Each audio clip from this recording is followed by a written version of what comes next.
दोस्तों स्वागत है आपका एक बहुत ही खास पॉडकास्ट में। आज हमारे पास बैठे हुए हैं शशांक शेखर जी, जो ऑलरेडी एक पॉलिटिशियन बैकग्राउंड से आते हैं।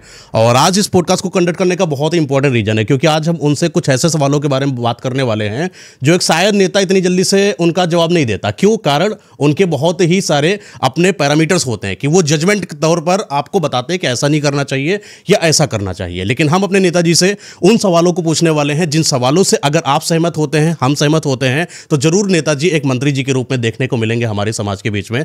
तो सर, स्वागत है आपका इस खास पॉडकास्ट में। बहुत धन्यवाद। शशांक सर, आप एज जो नेताजी हैं, जैसा कि आपका पर्सनालिटीज लगता है आप लोगों के लिए करते हैं, ये जो नेता वाली जो पर्सनालिटी होती है, ये आपके मन में क्यों आया कि हम लोगों के बीच में जो समाज सुधारक का काम एज नेता ही कर सकते हैं या विदाउट नेता नहीं?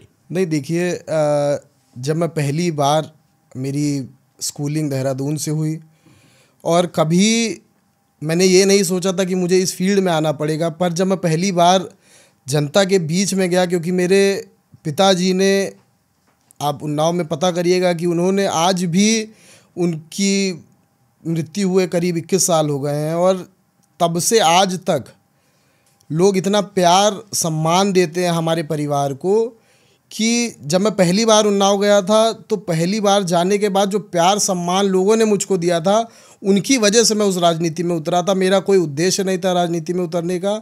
और मैं आपको बता दूं कि 2013 में पहली बार मैं जब उन्नाव में मैंने कार्यक्रम किया था, लोगों ने मुझे आमंत्रित किया, फिर वही प्यार स्नेह देते देते उन लोगों ने मुझको आज तक, जो भी मैं आज हूँ, मेरा परिवार आज है, वो सिर्फ उन्नाव की जनता के द्वारा है। और मैं आपको ये भी स्पष्ट करना चाहता हूँ कि मैंने तब से लेकर आज तक एक नेता ने, एक दोस्त बनकर, एक भाई बनकर लोगों के बीच में रहा हूँ। और जहाँ मेरे से संभव होता है, जो मदद हो सकती है, जो भी प्रयास उनकी मदद के लिए मैं कर सकता हूँ, मैं वो हर मदद करता हूँ। ये नहीं सोचता हूँ कि कौन किस जात का है, कौन किस धर्म का है। ये मैंने अपने बड़ों से सीखा है। मेरे पिताजी ने कभी भी, आप लखनऊ में या उन्नाव से वो MLC रहे, उन्होंने कभी भी ये हम लोग के अंदर गुण ही नहीं आया कि आप ये देखिए कि कौन गरीब है, कौन अमीर है। मेरा घर हमेशा खुला रहता है। कोई भी व्यक्ति, कभी कभी ऐसा लगता है सुबह सुबह जब हम लोग उठते हैं तो कोई व्यक्ति पहले से घर के अंदर बैठा होता है और उसको कोई मनाही नहीं है, कोई भी आ सकता है। तो एक खुले दिल से अगर आप राजनीति करिए तो मुझे लगता है जनता भी आपको उतना ही प्यार सम्मान देगी। सर, अक्सर लोगों का कहना होता है कि कुछ लोग जो नेता बनते हैं वो चांदी का चम्मच लेकर आते हैं। बड़ी दुराय नहीं होगी कि अगर आपका कहना हो कि पिताजी और माताजी आपके पॉलिटिशियन बैकग्राउंड से थे, तो चांदी के चम्मच आपके पास रहा? देखिए, मेरे पिताजी ने, मेरे दादाजी एक रेलवे में एम्प्लॉय थे। मेरे पिताजी ने खुद से अपना साम्राज्य खड़ा किया, खुद से लोगों के बीच में रहे, और पूरे उन्नाव, लखनऊ, या आप कह लीजिए पूरे उत्तर प्रदेश में जो उनकी लोकप्रियता थी, कहीं ना कहीं वही हम लोग को खींच के लाई। अगर हम लोग ये चाहते कि हमें राजनीति में नहीं आना, उन्होंने हमें हमेशा दूर रखा। हम लोग हॉस्टल में रहे, कभी उन्होंने ये नहीं चाहा कि हम लोग राजनीति में उतरे। और उन्होंने हमेशा, उनका ये प्रयास था, जब हम लोग, मुझे लगता है कि मैं शायद 4 वर्ष का था और 4 वर्ष से हम लोग बोर्डिंग में थे, तो एक माता पिता के लिए भी एक ऐसा पल था कि वो अपने बच्चे को अपने से दूर रख रहे हैं सिर्फ इसलिए कि हम लोग अच्छी शिक्षा ले सकें, अच्छा अपना जो हमारा बिल्टअप है वो अच्छा हो सके, हमारा फ्यूचर अच्छा हो सके। तो उनकी कभी ये सोच नहीं थी कि मैं भी राजनीति में आऊँगा। मेरे परिवार में कभी ऐसा रहा भी नहीं। मेरी माता जी, मतलब मेरे पिताजी के बाद ही वो हाउसवाइफ थी। हाउसवाइफ के बाद जब मेरे पिताजी ख़त्म हुए, तब उसके बाद उनको ये मौका मिला कि वो राजनीति कर सके, क्योंकि वो, देखिए, पब्लिक डिमांड थी। सर, चीज़ें आपने मजबूरी में स्टार्ट किया या हो रही थी? चीज़ें होती चली गई। देखिए, मैं इसको भगवान का आशीर्वाद मानूंगा। मैं भोलेनाथ का बहुत बड़ा भक्त हूँ और ये कहता हूँ कि जीवन में जो कुछ भी हो रहा है सब ऊपर वाले के आशीर्वाद से हो रहा है। अगर उन्होंने कभी अच्छा चाहा तो अच्छा होगा, अगर उनके नियति में लिखा है हमारे लिए कि हमारे साथ कुछ बुरा होना है तो वो भी स्वीकार है। यही बात है। इस पॉडकास्ट में जो हमारी जनता है वो ये जानना चाहती है कि जैसे कि कोई एक नॉर्मल इंसान है जिसको ये समझ में आ जाता है कि समाज के अंदर ये प्रॉब्लम मैंने देखी। लेट सपोर्ट दैट मेरा एक जो गांव है, मेरा एक शहर है, वहाँ पर मुझे फला मुझे प्रॉब्लम देखने को मिलती है। दैट्स फॉर द रीजन मैं एक कम्युनिटी सेटअप करता हूँ, मैं उस प्रॉब्लम को सॉल्व करूँगा। जब आप एज अ नेता आए, क्योंकि आपके पिताजी नेता थे, तो आपको वहाँ पर आना, ये सफ़र थोड़ा सा कहीं ना कहीं आपको पहले से मिला जी, है ना। जनता की समस्या को देखकर आपको उतरने का मन करा कि क्योंकि पापा जी थे इसलिए उतरने का मन करा? नहीं, देखिए, जब जनता के बीच गए, हाँ, जो उनसे प्यार मिला, उनकी समस्या सुनी, उनके बीच गए। मैं 2017 में चुनाव भी लड़ा हूँ और अच्छे वोट पाए। उस समय मैं जीता नहीं, पर मैंने कभी उनका साथ नहीं छोड़ा।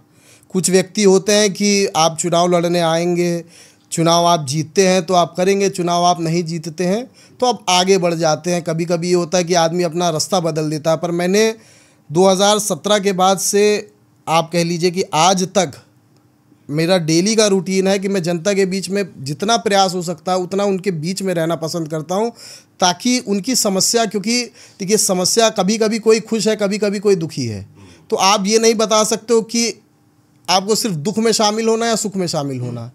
जैसी भी स्थितियां बनती चली जाती हैं, नेता उसमें ढलता चला जाता है। और मैं ये मानता हूं कि अगर व्यक्ति आपसे सिर्फ कनेक्ट कर जाए तो उससे बड़ा मुझे लगता है कि कोई एक नेता के लिए कोई उपलब्धि इससे बड़ी कोई नहीं होगी। एक और छोटा सा सवाल, क्या ये जो हमारी राजनीतिक स्तर है ये बुजुर्गों के बागडोर में रहेगी या युवा भी संभाल पाएंगे जैसे आप जैसे लोग? देखिए कि एक सेंटेंस कह लेंगे कि भारत सबसे युवा देश कहा जाता है, और मुझे पूरा विश्वास है कि जो आगे आने वाला यूथ है, अगर वो ईमानदारी से और ये कह लीजिए कि अगर वो अपनी निष्ठा दिखा करके राजनीति में उतरता है तो भारत बहुत तेज़ी से आगे बढ़ रहा है। आज जिस नेतृत्व में भारत आगे बढ़ रहा है, मुझे नहीं लगता कि भारत को कोई आगे आने वाले फ्यूचर में कोई पीछे कर सकता है। अगर नेतृत्व सही हो तो युवा एक ऐसी शक्ति है। देखिए जब हम लोग बुजुर्ग हो जाते हैं तो हम लोग की एक इच्छा होती है कि आज नहीं ये काम कल कर लिया जाए, पर एक युवा हम लोग सुबह उठकर सिर्फ इसलिए काम करना चाहते हैं क्योंकि आज कर लें, कल के लिए कुछ नया किया जाएगा। तो ये सोच एक बहुत बड़ी सोच होती है कि आप कल के लिए कुछ सोच रहे हो। तो मैं मानता हूँ कि युवाओं को आगे बढ़ना चाहिए और युवाओं को इस दृश्य से आगे बढ़ना चाहिए ताकि आप लोगों के बीच जाकर कम से कम उनकी समस्या सुने, और जो भी हो सकता है, आप किसी लायक है या नहीं है, मैं इसके लिए ये नहीं कहता हूँ कि जो भी व्यक्ति उतरता है वो सीधे सीधे, आपने कहा कि चांदी का चम्मच लेके, लोगों के पास चांदी का चम्मच भले ही ना हो, पर जो आपको ऊपर वाला दे रहा है उसको आप स्वीकार करते हुए आगे बढ़ते रहिए। भगवान आपके लिए हमेशा अच्छा चाहता है। बहुत अच्छी बात सर, आपकी बात सुनने में बड़ी अच्छी लग रही है कि एक इंसान जो युवा, जो ईमानदार हो और अपने मेहनत करता चला जाए और वो अपने मुकाम को हासिल कर ले जाएगा। किसी भैंस को अगर हम जंजीर से, बेड़ियों से जड़ दें और फिर उसको डंडा फेंक के मारे कि चलो भैया भागो आगे, क्या वो भैंस भाग पाएगी? शायद नहीं, शायद नहीं। क्योंकि आज हमारे पास, ये बताइए सर, जब हम सऊदी अरेबिया की बात करते हैं और जब हम इंडिया वर्सेस से कंपेयर करने की कोशिश करते हैं, एक ईमानदार युवा की हम बात करें तो आजकल ईमानदारी ऐसी हो चुकी है जो कि चंद पैसों में बिक जाती है। सब सही कह रहे हैं बिल्कुल। आप ईमानदार हैं, आपको जीने का अधिकार नहीं है। आप ईमानदार हैं, मेहनत से रुपये आपने कमाया, लेट सपोज डेट आपको एक कार खरीदनी है और बहुत मेहनत करके आपने 10 लाख रुपए इकट्ठा कर लिया कि साहब मुझे कार लेनी है। आपने तुरंत एक जो मैन्युफैक्चरर है उससे बात किया कि भैया कार कितने में बन रही है? बोला कि 8 लाख में बनकर तैयार हो गई। बोला आप हमें कितने में दोगे? बोले 16 लाख में। काहे के लिए 16 लाख में देंगे? क्योंकि आपकी जो गवर्नमेंट इतना टैक्सेशंस लगाती है, मतलब कि मैन्युफैक्चरिंग कॉस्ट हमारी 8 लाख रुपए आ रही है, लेकिन ऑन रोड प्राइस हमारे पास 16 लाख आ रही है। एक इंसान ईमानदारी से मेहनत पैसा कमा के सोचता है कि मेरा परिवार भी 4 पहिए में घूमेगा, लेकिन वो टैक्सेशन जो इंडिया लगाती है, यहाँ तक कि छोटा मोटा नहीं, 36% टैक्सेशन, वहीं सऊदी अरेबिया में 0% टैक्सेशन चलता है। हम कैसे कम्पीट करेंगे साहब दूसरे वाले देशों से? नहीं, आप अगर सऊदी अरेबिया की पॉपुलेशन देखेंगे और उसमें आप अगर देखते हैं कि भारत की क्या पॉपुलेशन है, तो 150 करोड़ की इस आबादी के देश में देखिए बहुत से लोग हैं जो टैक्स चोरी करते हैं। मैं इसको नकारता नहीं हूँ, और जो लोग टैक्स चोरी कर रहे हैं वो कहीं ना कहीं अपना नुकसान के साथ साथ सरकार का भी नुकसान कर रहे हैं। और अगर टैक्स चोरी आप करोगे, जैसे हम लोग टैक्स पेयर हैं, तो कभी कभी हम लोग को भी दुख होता है यार कि मैं क्यों टैक्स दे रहा हूँ। भाई दूसरा आदमी नहीं दे रहा, अगर मैं ही टैक्स दे रहा हूँ तो क्या मैंने ही इस देश का भविष्य सोच रखा है, या मैं ही इस देश के लिए, मेरे टैक्स से ही इस देश चलने वाला है? ये एक नॉर्मल सोच है, और मुझे लगता है कि बहुत लोग ऐसा सोचते होंगे जो टैक्स पेयर हैं। जब उनको ये चीज़ें, कई सुविधाएं हैं, जब वो टोल देते हैं तो उनको लगता है कि यार रोड ख़राब थी मैंने तब भी टोल दिया, पर वो रोड बन कैसे रही है ये किसी ने नहीं सोचा। भाई टैक्सेस ही दे के तो इस देश का भविष्य सुधर रहा है। और मुझे लगता है अगर 150 करोड़ की आबादी में जितने भी लोग टैक्स पेयर हैं, अगर ईमानदारी से सिर्फ टैक्स अपना दे दें तो देश धीरे धीरे, जब देश बढ़ता जाएगा, देश की इकोनॉमी बढ़ती जाएगी। आप देख रहे हैं कि देश की इकोनॉमी बढ़ी, पर उसी हिसाब से वो बाहर के जितने भी टैक्सेस हैं वो धीरे धीरे कम होते जाएंगे। हमारे देश में कभी पलायन वाली बात नहीं हुई थी, लेकिन पलायन क्यों हो रहा है? क्योंकि आज एक इंसान जैसे ही सशक्त होने की बात करता है, थोड़ा सा रुपया कमाने की कोशिश करता है, और जब सशक्त हो जाता है वो किसी एक ऐसे देश का चुनाव करता है जहाँ पर उसके ऊपर टैक्सेशन नॉर्म से हों, बहुत ही नॉर्मल कंडीशन रखा जाए। क्योंकि एक हम गरीब जनता की बात करें सर, मैं मिडिल क्लास फैमिली को आपके सामने लेकर आ रहा हूँ। एक मिडिल क्लास फैमिली के पास इतना रुपया नहीं होता है, लेकिन वो रुपया जोड़ता है अपनी चीज़ों को बनाने में। बड़ा टैक्स पेयर जैसे कि आप सब टैक्स पे करते हैं वो बात अलग होती है, लेकिन एक छोटा आदमी जो मेहनत से रुपया कमा रहा है उसके ऊपर फालतू के टैक्सेशंस लगाना और उसकी उन गतिविधियों को रोक देना सरकार की तरफ से, क्या इसका कोई अल्टरनेट हो सकता है या जस्टिफाई है ये? नहीं, देखिए, अगर आपका बिल्कुल मतलब सही प्रश्न है। मैं कोई ये नहीं कहूँगा कि टैक्स देना या एक गरीब जनता या जो भी एक मिडिल क्लास परिवार का आदमी है अगर टैक्स देता है तो उसको कहीं ना कहीं ये दुख होता है कि जिस हिसाब से मैं टैक्स दे भी रहा हूँ उस हिसाब से उसको सुविधाएं नहीं मिल रही है। पर अगर आप ये सोचेंगे कि मैं टैक्स ना दूं तो उससे देश कैसे चलेगा? भाई, आप सोचते हैं कि हम पलायन कर रहे हैं, हम ऐसे देश जाना चाहते हैं जहाँ पे टैक्स कम हो। कुछ लोग सुविधा अनुसार, पहले आपने अपने देश में कमाया, अपने देश को लूटा, देश लूटने के बाद आप बाहर चले जाएंगे और कह देंगे कि वहाँ पे टैक्सेशन की समस्या ज़्यादा थी इसलिए मैं देश आया, पर वो पैसा कहाँ का था? यही चीज़ तो सर आपसे पूछना है। जैसे कि आप नेताजी बनेंगे, आने वाले समय में इस समस्या को कैसे सॉल्व करेंगे कि कोई इंसान टैक्स की वजह से हमारे देश से भाग रहा है, जबकि उसके और अल्टरनेट हैं। हम अपने इंडिया में टूरिज्म बढ़ा सकते हैं, वहाँ से इंपोर्ट एक्सपोर्ट करा सकते हैं, और हमारे पास बहुत ऐसे तरीके हैं जो टैक्सेशन को जनता के लिए कम कर सकते हैं और बाहरी जनता को अपने यहाँ बुला सकते हैं। नहीं, देखिए, बाहरी जनता, आप देखेंगे कि बाहरी जनता आज की डेट में हिंदुस्तान में इतनी बाहरी जनता आ रही है बाहर से। हमारे उन्नाव जनपद में आपको मैं बताना चाहूँगा कि सऊदी रॉयल फैमिली का एक इन्वेस्टमेंट आया, करीब 4,000 करोड़ का एक एक्वा ब्रिज करके एक प्रोजेक्ट लग रहा है। तो ये हिंदुस्तान अपने प्रति लोगों को खींच रहा है। और ख़ासकर उत्तर प्रदेश में इतना इन्वेस्टमेंट होना, सिर्फ उन्नाव जनपद में मैं आपको बता दूं सिर्फ 22,000 करोड़ का इन्वेस्टमेंट हुआ है, और वो भी विदेशी इन्वेस्टमेंट। तो कहीं ना कहीं चीज़ें अट्रैक्ट हो रही हैं, और जब ऐसी चीज़ें आप अपॉर्चुनिटी दूसरे देश वालों को भी देंगे तो कहीं ना कहीं यहाँ आकर के चीज़ें आपको ईज़ ऑफ होगा। और मुझे लगता है कि वो आगे आने वाले फ्यूचर में, जैसे हम लोग, आप कहते हैं कि मैं बड़े होकर क्या करना चाहूँगा या मैं एक ऐसे पद पे पहुँच जाऊँ तो मैं क्या करना चाहूँगा, मेरा सबसे बड़ा उद्देश्य अगर कुछ भी रहेगा जीवन में तो ये रहेगा कि मैं अपने एक एक हिंदुस्तानी भाई को एक स्किल्ड पर्सन बनाना चाहता हूँ, ताकि जब वो काबिल हो जाएगा। देखिए, हिंदुस्तान में बहुत सी ऐसी जनता है जो लेबर क्लास में जी रही है, क्योंकि शायद वो पढ़ी लिखी नहीं है, वो शिक्षित नहीं है।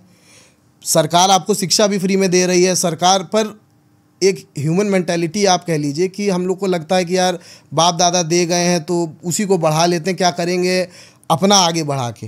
बहुत से ऐसे लोग हैं, आपने देखा होगा कि जो जिनके पिताजी कुछ कर गए तो वो उसी को नहीं चला पाते हैं, बर्बाद हो जाते हैं। कई राजा घराने के लोग आप शायद परिचित होंगे जो आज, उस समय उन लोगों ने राज किया, आज आप उनके घर देखेंगे जाके तो कहीं ना कहीं वो आपको कह लीजिए कि शायद आदमी ने स्किल्ड होना नहीं चाहा।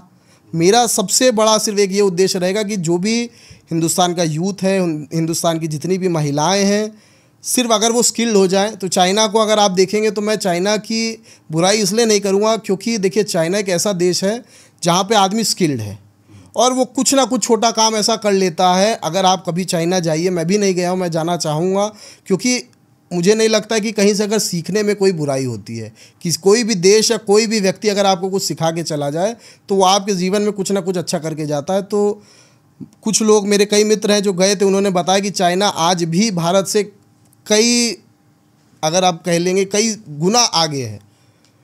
आज अगर भारत 1 नंबर पे है तो चाइना, आप कह ली, मतलब चाइना अगर 1 नंबर पे है तो भारत 10 नंबर पे होगा, अगर वो लोग जो उनकी सोच के हिसाब से लोग कहते हैं। पर मेरा मानना ये है कि अगर आदमी यहाँ का स्किल्ड हो जाएगा, आदमी सीख जाएगा कि उसे करना क्या, आदमी का उद्देश्य उसको पता चल जाएगा, तो हिंदुस्तान आगे बढ़ेगा। तो यानी कि आपके हिसाब से सरकार ने मतलब कि स्किल्ड पर्सन जो यहाँ पर है वो लाई करेगा।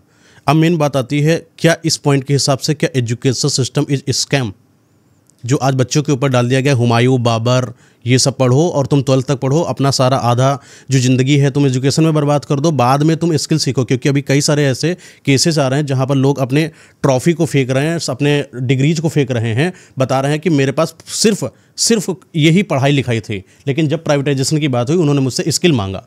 अब सर, जब स्किल्ड हम बनाएंगे तो हमने अपने यूथ को, उसकी आधी ज़िंदगी को एजुकेशन सिस्टम ट्रैप में क्यों डाल दिया?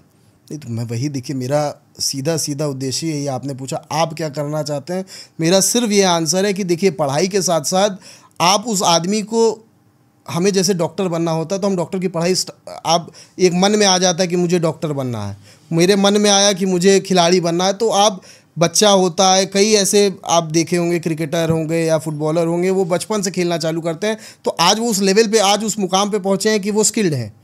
स्किल्ड का मतलब ये नहीं है कि आप सिर्फ पर्टिकुलर किसी भी फील्ड में आदमी स्किल्ड हो सकता है, तो स्किल्ड होना ज़रूरी है। और ये एजुकेशन सिस्टम में एक कमी भी मान सकता हूँ कि आप पढ़ाई के साथ साथ आदमी को स्किल्ड बनाने का भी प्रयास करें, ताकि अगर जिस भी फील्ड में वो जाना चाहे, हम लोग जैसे स्कूल में थे तो कई हॉबीज़ कह लीजिए कि मिलती थी, आज भी सरकारी स्कूलों में वो सुविधाएं दी जा रही हैं, शिक्षा दी जा रही हैं, पर अगर आप लेना नहीं चाहेंगे तो क्या होगा। सर आपकी बातों से तो ऐसा लग रहा है कि जैसे आपने बताया कि स्किल वाला बड़ा अच्छा सोच भी है, अगर समाज में स्किल्ड ये वाला जो पैटर्न है उतर जाए तो कहीं ना कहीं यूथ को, हमें 15 साल 20 साल जो बर्बाद कर रहे हैं उसका, वो हम 5 साल से ही उसको स्किल में डाल देंगे। बिल्कुल सही है, तो मतलब ये पॉलिसी आनी चाहिए। मैं मतलब मैंने आपसे सीधे कहा कि मेरा सीधा मोटिव ही यही रहेगा कि मैं कोशिश करूँगा कि कोई ऐसी पॉलिसी, देखिए जब आप किसी लायक या किसी मुकाम पे पहुँच जाते हैं तो लोग आपकी सुनते भी हैं और लोग आपको सुनाते भी हैं। भाई जनता, आप जानते हो कि जनता चूकती नहीं है सुनाने के लिए, और मुझे लगता है अगर वो सुनाती है तो वो भी सही करती है। आप उसके विपरीत अगर कुछ भी करोगे तो वो आपको सुनाएगी, और नेता का फ़र्ज़ बनता है, देखिए आलोचना करना और किसी की प्रशंसा करना ये बड़ी आसान चीज़ होती है। जिसका कुछ नहीं जाता है वो आपकी आलोचना भी कर सकता है, आपकी प्रशंसा भी कर सकता है। कई लोग आपकी प्रशंसा करते होंगे, आपको पता नहीं, कई लोग आपकी आलोचना भी करते होंगे, आपको पता नहीं। तो मेरा सिर्फ इतना मानना है कि आप करते रहिए अगर आपका उद्देश्य सही है। सर शिक्षा वो शेरनी का दूध है, जो पिएगा वो दहाड़ेगा। बिल्कुल। लेकिन आज हम जब शिक्षित हो जाते हैं तो पुलिस उठा के जेल में डाल देती है, मारती है। नहीं, देखिए आपको वो पैटर्न बदलना पड़ेगा। आपको शिक्षा, आज आदमी आप कह लेंगे कि लोग सड़कों पे उतरते हैं तो क्यों उतरते हैं? सर आप हमें वो नौकरी नहीं दे रहे हैं इसलिए उतरते हैं। नौकरी, एसएससी का आप स्कैम कर रहे हैं, गैंग वहाँ पर लग जाती है, एसएससी गैंग कंट्रोल नहीं होता है, कहीं ना कहीं बार आता है, कोई ना कोई आता है उस एग्ज़ाम को क्रैक करा देता है या लीक करा देता है, उस पर भी कोई पाबंदी नहीं, जबकि हम चाहे सुप्रीम कोर्ट को आदेश दे सकते हैं कड़क। नहीं, अच्छा लीक करता है, लीक कौन करता है? यही तो सिस्टम की प्रॉब्लम है। देखिए सिस्टम कहीं ना कहीं लीक कर रहा है, पर है तो जनता हिंदुस्तान की ही, जो भी उस चीज़ को फॉलो कर रही है, जो भी, देखिए उससे भी कोई आदमी की, मैं कहता हूँ कि 200% इसमें कोई कहने में बुराई नहीं है, ना इसमें कोई डरना चाहिए। कहीं ना कहीं वो लूपहोल सिस्टम में भी है और कहीं ना कहीं वो लूपहोल जनता में भी है, जो कुछ पैसों के लिए कुछ लोगों का फ्यूचर या करियर बर्बाद कर रहे हैं। और वो आज से नहीं, कई वर्षों से चला आ रहा है। तो धीरे धीरे सिस्टम, आदमी को मैं इसीलिए कह रहा हूँ कि स्किल्ड बनना पड़ेगा। अगर कहीं ना कहीं देखिए एक परिवार का एक बच्चा अगर घर से निकलता है तो उसके माँ बाप यही सोचते हैं कि पढ़ लिख के मेरा बच्चा एक मुकाम पर पहुंच जाए और वो सेटल हो जाए। अच्छी सोच है। ये एक परिवार के आप गरीब आदमी ले लीजिए, अमीर आदमी ले लीजिए, या मध्य वर्ग के परिवार के किसी भी व्यक्ति का अगर आप चयन करते हैं तो उसके परिवार की सिर्फ यही सोच होती है कि मेरा बच्चा, हिंदुस्तान देखिए एक ऐसा देश है जो आज भी अपने बच्चों के फ्यूचर के लिए सोचता है। कई विदेशी देशों में आपने देखा होगा कि 13 साल से पहले ही 13 साल तक माँ बाप अपने बच्चे को पालते हैं, फिर छोड़ देते हैं। अगर आप स्थिति देखेंगे तो यूएस में आप चले जाइए, आदमी कहता है यूएस बहुत आगे निकल गया। हाँ निकल गया है, पर यूएस के जाकर वहाँ पे सिक्योरिटी कंसर्न देखिए। आज भारत में कम से कम आदमी डर तो नहीं रहा है। हाँ ठीक है, आप बंगाल की बात करेंगे, अगर आप कहना चाहेंगे, मुझे लगता है कि शायद आपके मन में प्रश्न होगा कि बंगाल में जो हो रहा है, पर आप सिर्फ बंगाल क्यों देखते हैं? आप उत्तर प्रदेश देखिए, उत्तर प्रदेश में क्या ये नहीं होता है? देखिए गांव में लड़ाई हो जाएगी, मारपीट हो जाएगी, हम आपका खून कर देते हैं, तो वो आपकी मेरी लड़ाई थी। सही बात है। उसमें सरकार कैसे, आपको सरकार को कोई सपना नहीं आता? मेरा सरकार से सवाल नहीं है साहब। जैसे कि लेट सपोज दैट हम एक मिडिल क्लास वाले हैं, क्योंकि मैं मिडिल क्लास वालों का एक तरीके से सॉर्ट ऑफ प्रेसिडेंट आपसे बात कर रहा हूँ। मुझे ये जानना है कि मैंने अपने बच्चे को 35 साल 22 साल 25 साल 28 साल पढ़ाया कि मेरा बच्चा एसएससी करेगा, यूपीएससी करेगा, रेलवे करेगा, बैंक करेगा। आप हमें सपने दिखाते हैं। मैं सर आपकी बात नहीं कर रहा, गवर्नमेंट की बात कर रहा हूँ, तो आप तो सर उसको सही करेंगे ना, है ना? आप हमें सपने दिखा रहे हैं कि आप अपने बच्चे को पढ़ाइए, आप अपने बच्चे को फॉर्म में डलवाइए, आप लाखों फॉर्म डलवा कर उसका कुछ अमाउंट भी लेते हैं, उसका multiple lakh is equal to अपने बैंक में डालते हैं। वो बच्चा मेरा वो पढ़ाई करता है इस होप में कि ना मेरा बाप जो है इतना अमीर है, ना मेरे घर में खुद बिजनेस है। काश मुझे गवर्नमेंट एक जो है एक जॉब ही प्रोवाइड मुहैया करा दे जिसका वादा कराया था, या नहीं भी तो कम से कम कुछ मुझे एक सही तरीके से एक सेटल्ड करा दे कि मैं अपने परिवार को देखभाल लूँ, मुझे भी शादी करना है, बच्चा पालना है। लेकिन अब वो लड़का क्या जो 35 साल के बाद पता चलता है कि उसको एसएससी का प्रोटेस्ट दिल्ली के अंदर करना पड़ रहा है, फिर दिल्ली के अंदर बैंक उसको मार रही है फिर सड़क पर पुलिस। देखिए, मैं आपसे यही तो कह रहा हूँ कि हिंदुस्तान की जो सबसे बड़ी प्रॉब्लम है वो है उसकी पॉपुलेशन। सबसे पहला अगर सरकार को कोई भी कदम उठाना चाहिए, मैं भारतीय जनता पार्टी का ही एक कार्यकर्ता हूँ, पर ये कहना कोई गलत बात नहीं है कि सबसे बड़ा कदम हिंदुस्तान की पॉपुलेशन कंट्रोल का ही होना चाहिए। क्योंकि देखिए, इस देश में आप एक सीमित, हर चीज़ की एक सीमा थी। नौकरी आप विदेशों में भी कहीं भी चले जाइए तो जितनी भी एमएनसीज होती हैं तो उसमें भी तो अगर आपने मैं कहता हूँ कि कोई भी एमएनसी खोली तो आप में सर चाइना सबसे ज़्यादा है पॉपुलेशन में, आज इंडिया सबसे ज़्यादा है। अच्छा, तो मैं इसीलिए कह रहा हूँ, देखिए चाइना की मैं बुराई इसलिए नहीं कर रहा हूँ क्योंकि चाइना ने अपने लोगों को स्किल्ड बनाया। हाँ, स्किल्ड आदमी कहीं भी कुछ भी कर सकता है। आप स्किल्ड हैं, ज़रूरी नहीं है कि, देखिए नौकरी उस देश में भी उतनी ही निकलती होंगी। वहाँ कोई ऐसा तो नहीं नियम है कि भैया आप पढ़े लिख के आए होगे तो आपको हम आईएएस बना देंगे। तो सर आप साफ फिर वादा ऐसा मतलब सीधा कहें जैसे कि आप लोग अपना परिपक्व हों, खुद भी आप अपना दिमाग लगाएं, खुद आप प्राइवेटाइजेशन में जाएं। नहीं, मैं प्राइवेटाइजेशन की नहीं, मैं उस पर फोकस करता हूं, पर आप सक्षम बने। आप सक्षम होंगे। देखिए, हिंदुस्तान में कंपटीशन बहुत हाई हो चुका है।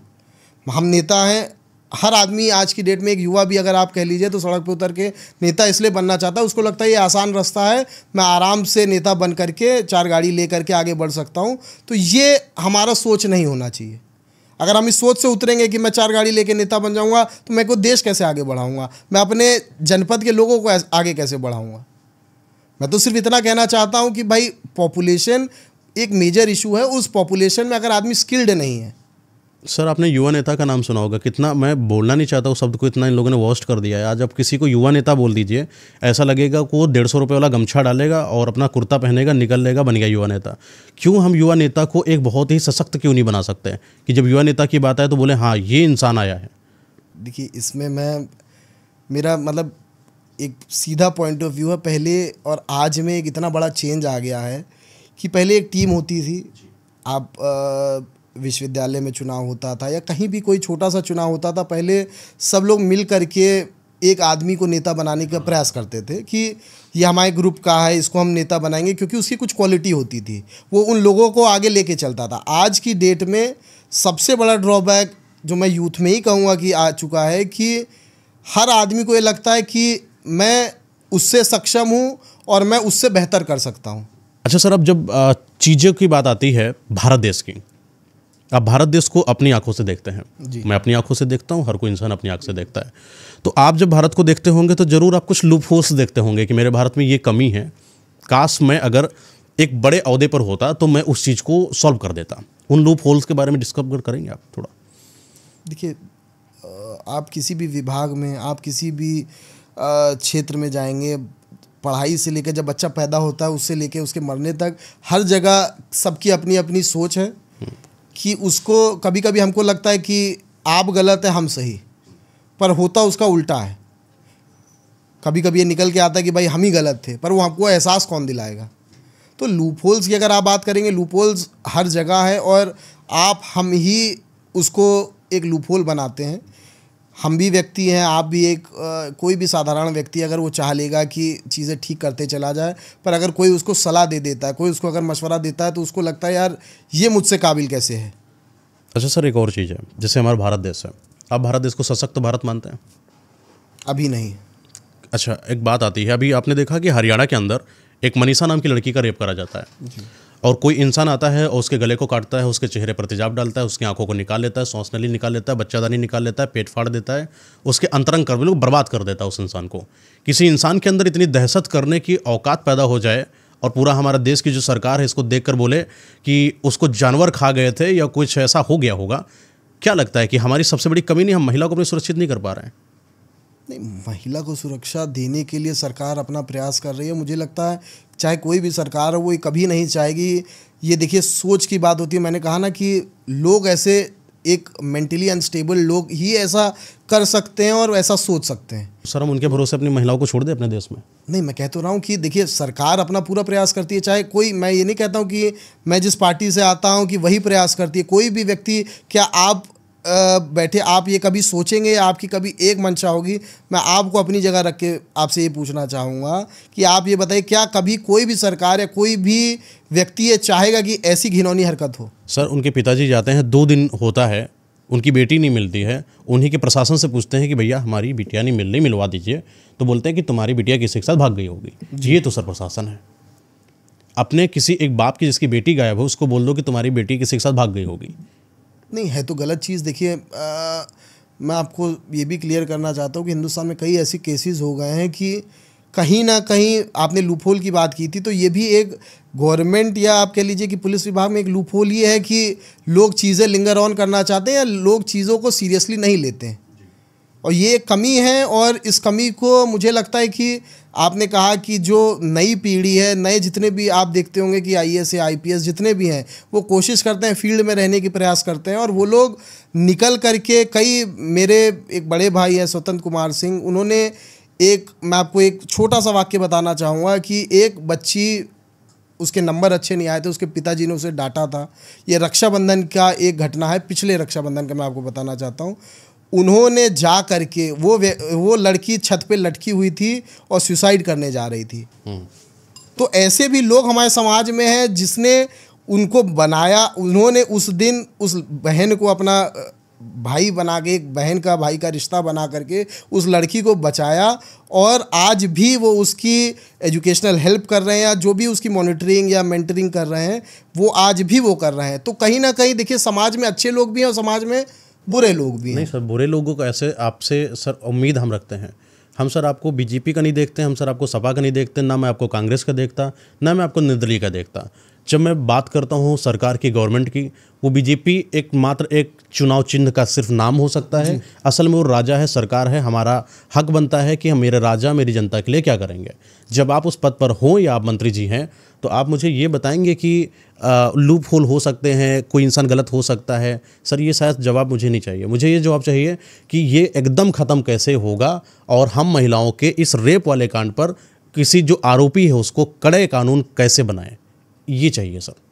देखिए उसमें आपने कहा कि आपको ऐसा उत्तर नहीं चाहिए, तो मैं कहता हूं कि जब देखिए एक युवा पीढ़ी आगे बढ़ेगी, एक अच्छी सोच के लोग आगे बढ़ेंगे, तो उस चीज़ पे लॉज भी बनेंगे, उस चीज़ पे कायदे कानून भी बनेंगे। और चीज़ों में आप अपेक्षा, अगर पुराना आप बिहार का भी इतिहास देखेंगे तो बिहार में भी आज वो स्थिति नहीं है, क्योंकि धीरे धीरे चीज़ें कम हो रही हैं।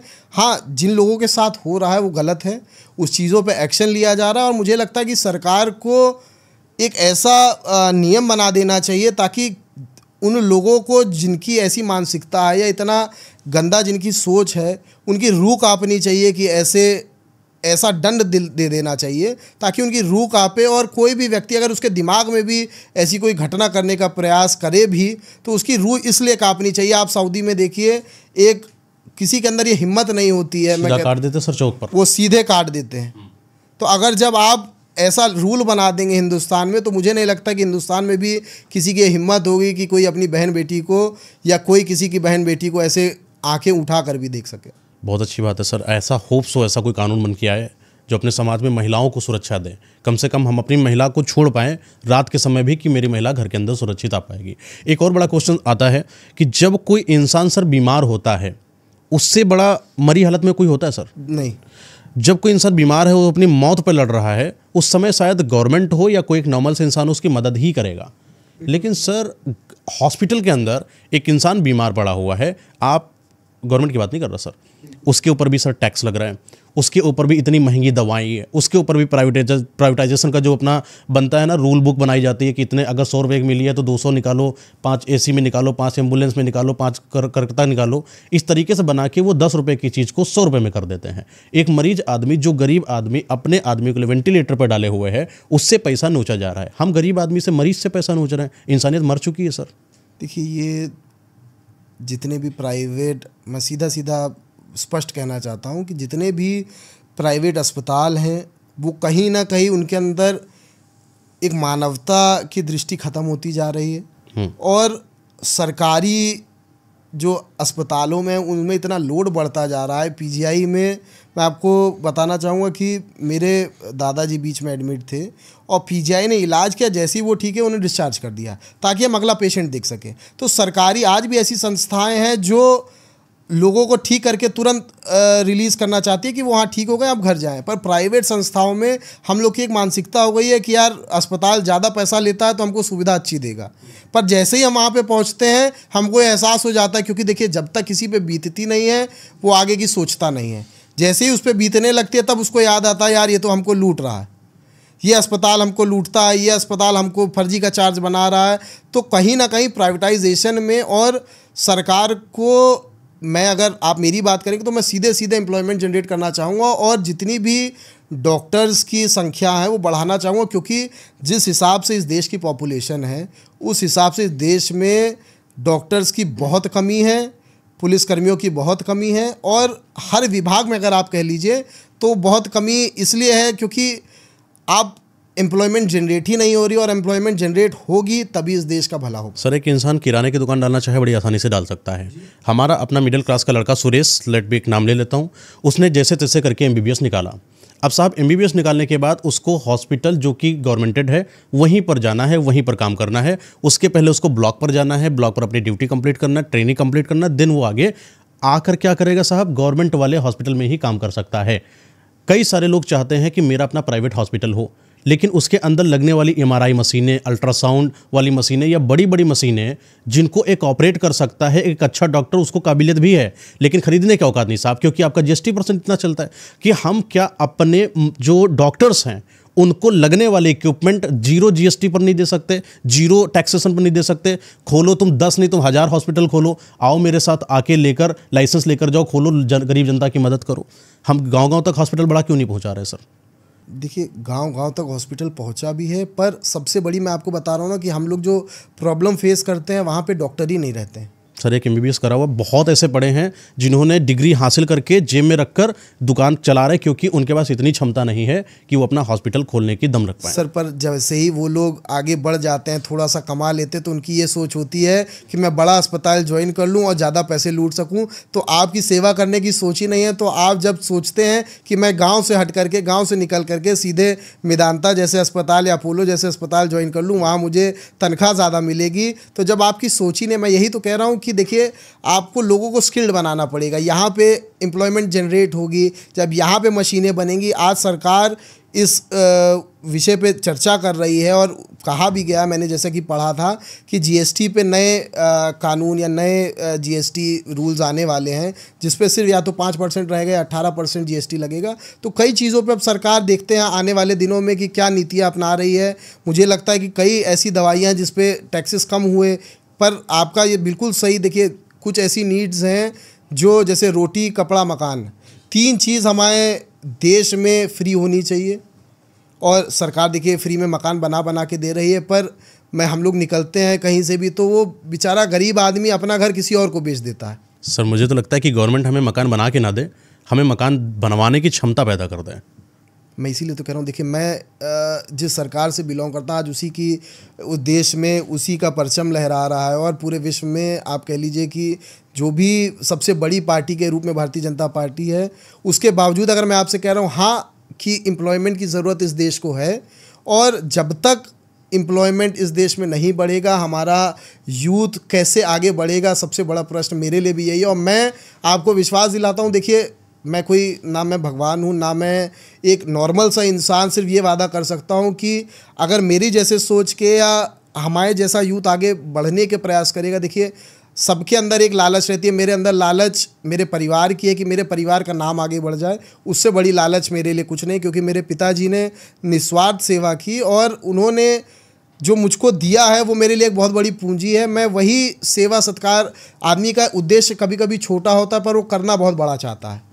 तो मेरा उद्देश्य बहुत, मेरा जो लक्ष्य है वो भले ही बड़ा मैं चाहता हूँ, सबकी एक इच्छा होती है, पहले आदमी विधायक बनना चाहता है, फिर मंत्री बनना चाहता है। तो मेरी सिर्फ ये उद्देश्य है कि कैसे मैं जनता के बीच में उतरता रहूं, और देखिए जब मैं लायक बन पाऊंगा तभी तो मैं लोगों की मदद कर पाऊंगा। कुछ लोग उसमें रह जाते हैं, कुछ लोगों की सोच बदल जाती है। अगर आप एक सोच लेकर के या आप सेवा की सोच लेकर के आगे चलेंगे तो मुझे लगता है देश में कई ऐसे, आप कह लीजिए, आपने जैसा टर्म दिया युवा नेता, तो कई ऐसे युवा नेता हैं जो देश को बदलना भी चाहते हैं। सर, जैसे कि मैं यही इच्छा रखता हूँ कि आने वाले समय में जब आपके हाथों में बागडोर हो तो एक चीज़ जरूर सॉल्व करिएगा कि अपने अंदर हॉस्पिटल के जो भी इक्विपमेंट हैं वो अपने देश में बने। आज सर हमारा जो नीडल होता है ना, नीडल के आगे कितना एमएमसी लगेगा वो भी हम भारत नहीं बनाते हैं, वो भी हम बाहर से उठाते हैं। हम इंजेक्शन भी बाहर से उठाते हैं, हम कोई भी इक्विपमेंट अपने इंडिया में नहीं बनाते, सारे के सारे बाहर की पॉलिसीज़ को एक्यूरेट या तो कॉपी करते हैं या वहीं से उठा कर लाते हैं। हमने अपने देश में सर कुछ नहीं बनाया, ना हमने कोई बड़ी बड़ी उन सब चीज़ों पर काम किया जो हमारे जनता को आसान कर सके। हम सीधा बाहर से या तो कॉपी कर रहे हैं या तो उठा रहे हैं या तो डायरेक्ट इंपोर्ट एक्सपोर्ट कर रहे हैं। हमें यहाँ पर चाहिए कि यहाँ मैन्युफैक्चरिंग हो तो उसकी कॉस्टिंग कम हो जाएगी, और कॉस्टिंग जब कम हो जाएगी तो जनता वैसे भी आसान हो जाएगी। सर देखिए, मेरा स्टार्टिंग में आपको मैंने एक ही पॉइंट दिया कि आदमी स्किल्ड होगा तो वो आगे बढ़ेगा, आदमी जानकार होगा, पढ़ा लिखा होगा तो कहीं ना कहीं उस फील्ड में भी काम करेगा। और धीरे धीरे गवर्नमेंट उस लक्ष्य को लेके चल रही है कि लोग पढ़ें। हम लोग भी क्षेत्र में उतरते हैं, हम लोग का भी सीधे उद्देश्य ये रहता है कि हमारा बच्चा अच्छा पढ़ लिख के बड़ा हो जाए। तो कहीं ना कहीं देखिए, सब चीज़ का एक धारणा अगर आप लेके चलते हैं तो पढ़ाई और स्किल्ड होना बहुत ज़रूरी है। आप स्किल्ड हो जाएंगे, यहाँ पे ही आपको ऐसे लोग मिल जाएंगे। 150 करोड़ की आबादी का ये देश है, कई अगर आप स्किल डेवलपमेंट पे काम करेंगे तो क्या इस देश में लोग इतने सक्षम नहीं हैं कि एक सुई बना सके या एक सिटी स्कैन या MRI मशीन बना सके? आज जो हमें बाहर से चीज़ें लेने पड़ रही हैं, अगर हम स्किल डेवलपमेंट की तरफ बढ़ते रहेंगे तो वो चीज़ें हमारे देश में बन जाएंगी और शायद टैक्स ना लगे और चीज़ें फ्री भी होती रहेंगी। तो मेरा देखिए, मैंने शुरुआत में आपको सिर्फ एक ही चीज़ कहा कि स्किल्ड होना बहुत ज़रूरी है। अगर हम स्किल्ड को लेके, मतलब अगर आप सोच लीजिए कि मेरे दिमाग में सिर्फ ये हो जाए कि मुझे डॉक्टर बनना है, मैं अगर मेरे दिमाग में ये चीज़ 5-6 साल की उम्र में आ जाए तो क्या आपको लगता है कि मैं वो लक्ष्य पा नहीं सकता हूँ? यानी आप एजुकेशन सिस्टम में चेंज लाएंगे? बिल्कुल। अच्छा सर, अभी तक तो ये वो सवाल है जो जनता के लिए, अब कुछ आपके बारे में जानना चाहेंगे जो जनता जानना चाहती है। जैसे कि आपका जो स्टार्टिंग फेज रहा था, जब पिताजी आपके नहीं रहे आपके साथ, तो एक लड़का जिसके पिताजी हैं नहीं, बिना पिताजी के वो लड़का कैसा महसूस करता है? देखिए, मैंने बचपन से, जैसे आपने कहा कि पिताजी ना होने का गम उसी को हो सकता है जिसके पिताजी ना हो जी। शुरुआत से जो जिम्मेदारियां मेरे परिवार की या मेरे पूरे उस जनता की जो मेरे ऊपर आई, लोगों की अपेक्षा, आप कभी किसी की अपेक्षा नहीं ख़त्म कर सकते हैं। आप जनता के बीच जाएंगे, आप उनका एक काम कराएंगे, उनकी अपेक्षा आपसे बढ़ जाएगी। तो मेरी भी एक अपेक्षा हमेशा से रही कि मुझको कोई, भाई मेरा उद्देश्य कुछ और था, मैं उद्देश्य अपना बदल करके किसी और उद्देश्य में आ गया। मेरी कोई राह दूसरी थी, मैं दूसरी राह पे आ गया। मेरे पिताजी ने कभी ये चाहा ही नहीं कि मेरा परिवार का कोई भी व्यक्ति राजनीति में उतरे। पर हाँ, देखिए, मैंने कहा ना कि सब भोलेनाथ की कृपा है, भोलेनाथ का आशीर्वाद है कि जो रास्ते पे वो आपको लेके चलता है, आप निडर निसंकोच चलते रहिए। जो होगा ऊपर वाला है वो देखता रहेगा, आपको आगे बढ़ाता रहेगा। और हमेशा उनकी कमी मुझे, मैं आपको बता दूं कि जीवन भर रहेगी, क्योंकि आज मैं जो कुछ भी हूं या जो प्यार सम्मान मुझको मिलता है, मुझे आज भी लगता है कि वो मैंने नहीं कमाया। मैं 10 साल से लोगों की मेहनत के लिए सेवा कर रहा हूँ, 10 साल से उनके बीच में हूँ, पर हमेशा ये लगता है जब कोई भी व्यक्ति उनका नाम ले लेता है तब मुझको ये एहसास होता है कि यार मैं कुछ अच्छा कर रहा हूँ, क्योंकि आज भी मेरे पिताजी का नाम मुझसे ज़्यादा है। और मैं हमेशा यही चाहूँगा, मेरा कभी उद्देश्य नहीं कि मैं उनसे बड़ा बन जाऊँ, मेरा सिर्फ ये उद्देश्य है कि उनका नाम अमर रहे और मैं उनका ही नाम आगे बढ़ाता रहूँगा। पिता के बिना ज़िंदगी कैसी लगती है? मेरे घर में देखिए, मेरी माता जी हैं, मेरे दादाजी हैं और मेरे पिताजी का कोई भाई नहीं था, मेरी 2 बुआ हैं। उन लोगों ने भी जो प्यार मेरे परिवार को, सबने मजबूत करने के लिए पूरा प्रयास किया। पर एक बेटे से अगर आप ये पूछें कि उसको अपने पिता की कितनी कमी महसूस होती है, तो मुझे लगता है जीवन भर ये कमी, एक जो आपको लगता है ना कि जब आप घर आओ तो कोई आपसे पूछे कि कैसे हो। आज मेरी माताजी मुझसे पूछती है तो हमको मतलब ये संतुष्टि होती है कि यार किसी को हमारी चिंता है। मेरे बच्चे जब मैं उनको देख लेता हूँ, मेरी 2 बेटियां हैं, उनको जब मैं देख लेता हूँ तो मुझे लगता है कि ये लोग कितने खुश हैं कि वो देखते हैं कि इनके पास कोई है ऐसा जो इनके लिए, इनके पीछे हमेशा एक साए की तरह खड़ा है। आज मेरे पीछे वो साया नहीं है, पर उनका आशीर्वाद। और जो उन्होंने लोगों के लिए किया, मुझे लगता है वही आशीर्वाद अब मेरे पीछे साई की तरह खड़ा। थोड़ा और इमोशन को कदूरते हैं सर, कभी आपको लगा कि सर इतना सब गाड़ी बना ली, इतना घर बना लिया, इतनी जनता हो गई, काश ये सब देखने के लिए पापा होते हैं? मैं कह तो रहा हूँ, उनके बिना जीवन में सब अधूरा। उनके अगर वो रहते तो मुझे लगता है कि शायद हम लोगों को ये सोचना नहीं पड़ता, थोड़ा फ्री होते, थोड़ा आप कह लीजिए कि मेंटली आदमी मेंटली इमोशनली ये बिल्कुल फ्री रहता है। एक बच्चा जब उसके पिता रहते हैं तो वो सोचता है यार कि मैं कुछ गलत कर दूं, मैं कुछ सही कर दूं, मुझे किसी चीज़ की ज़रूरत होगी तो मेरे पिता मेरे पीछे खड़े हैं। तो हम लोगों के लिए मुझे लगता है कि मेरे ये कमी कभी जीवन में मेरे ऊपर से नहीं पूरी हो पाएगी कि उनका साया, उनका साथ, क्योंकि हम लोग बहुत छोटे थे तब उनका साथ हम लोग से छूटा और तब से आज तक उनकी कमी मतलब कभी पूरी हो ही नहीं सकती है। आजकल के बच्चे जो है अपने माँ बाप से लड़ाई कर देते हैं, बहुत गंदी वाली, आप उन लोगों को क्या राय देंगे? जिस माँ बाप ने, देखिए माँ कोख में आपको 9 महीने पालती है और इस धरती पे कहा गया है कि जब एक माँ अपने बच्चे को जन्म देती है तो सबसे बड़ा दर्द सह करके वो दर्द आपको पैदा करती है। उस माँ को अगर आप उसका सम्मान ना करें, उसके लिए हम लोग की इच्छा होती है कि वो कुछ कह दे और हम उसको पूरा कर पाए, हम लोग के लिए बड़ी गर्व की बात होती है कि मेरी माँ ने ये चाहा। पर माँ बाप, मेरे भी बच्चे जो मुझसे कहते हैं मैं कोशिश करता हूँ कि मैं उनके लिए ला दूँ, मैं उनके लिए वो चीज़ कर दूँ।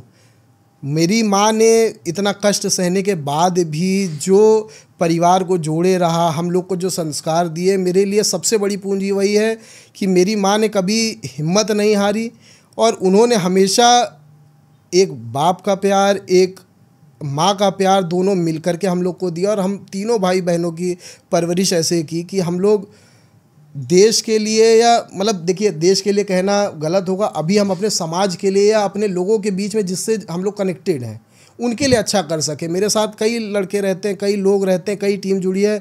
मैंने सिर्फ इतना चाहा है कि वो सब मेरे बराबर पहुंच जाए, मेरे से आगे बढ़ जाए। मुझे उससे कोई चिढ़ नहीं होती है, मुझे उससे कोई मतलब आप कह लीजिए कि आदमी को एक गिल्ट फील होता है यार कि कैसे मेरे साथ वाला मुझसे आगे बढ़ गया। वो मुझे कभी फील ही नहीं होती है कि मेरे साथ वाला मुझसे आगे कैसे बढ़ गया, क्योंकि मेरे पिताजी, मेरे माताजी ने मुझे संस्कार ऐसे दिए हैं कि हमें लगता है यार जीवन में जो हो रहा है सब अच्छा, और आप दूसरों का अच्छा करने चलोगे भगवान आपका हमेशा अच्छा करेगा। अच्छा सर, एक और चीज़ होती है जैसे कि आप किसी के साथ बड़ा न्यौछावर रही है, सब कुछ उसके लिए करिए, जैसा कि आपकी टीम, आप लोग हैं सब साथ में, जी। पता चलता है कि वो इंसान धोखेबाज है और बीच राह पर छोड़कर चला गया है। कि हम लोग तो ये अपनी फील्ड में बहुत फेस करते हैं हम लोग। मेरी सिर्फ इतनी इच्छा रहती है, मेरे पास जो भी आता है मैं आपको बताऊं कि मैंने कभी ये पूछा ही नहीं। लोग मुझ पे कभी कभी आरोप भी मेरे पीठ पीछे लगाते हैं, मेरे मुंह पे कभी कोई ये नहीं कहेगा कि आप किसी पर्टिकुलरली एक जात विशेष को लेकर आगे चलते हैं। देखिए मैं क्षत्रिय हूँ और मैं गर्व से कहता हूँ मैं क्षत्रिय हूँ, और मुझे ये कहने में कोई संकोच भी नहीं है कि, क्योंकि आप अगर भारत का इतिहास देखेंगे तो क्षत्रियों ने इस देश के लिए, आने वाले भविष्य के लिए कितना कुछ किया है, ये आपने पढ़ा है। और सब जानते हैं कि कहीं ना कहीं देखिए हम लोगों का जो हम लोग को बांटा गया था, कि लोगों को उस हिसाब से बांटा गया था कि सबको, आज उस चीज़ को लोग वोट की राजनीति से देखते हैं। मैंने कभी भी अपने जीवन में वोट पाने के लिए या लोगों का दिल जीतने के लिए कभी ये नहीं सोचा कि आप किस जात धर्म के हो। मैंने सिर्फ ये पूछा कि आपकी समस्या क्या है। कभी ऐसी चीज़ें हो जाती है जो आपको बुरी लगती हैं कि यार मैं पूरे दिल से आपके लिए कर रहा हूँ और वो व्यक्ति मुझे छोड़ के जा रहा है, वो सिर्फ इसलिए क्योंकि उसकी अपेक्षा मुझसे कुछ और है। भाई मुझसे कोई जुड़ेगा, उसकी अगर मैं एक इच्छा पूरी कर दूं तो ये एक ह्यूमन नेचर है कि वो अगली अपेक्षा लेके मेरे पास खड़ा रहेगा। और उसी अपेक्षा को लेकर कोई दूसरा आदमी अगर वो गलत है और दूसरा आदमी सही है, मैं उसकी मदद कर देता हूं, तो उस आदमी को ये लगता है यार कि ये मेरे को बेवकूफ़ बना रहा है, ये मेरे लिए भला नहीं चाहता, ये सोचता है कि सबको लेकर चले। अगर मैं सबको लेकर के चलना चाहता हूँ तो बताइए कि आज की डेट में क्या वो गलत चीज़ है? नहीं।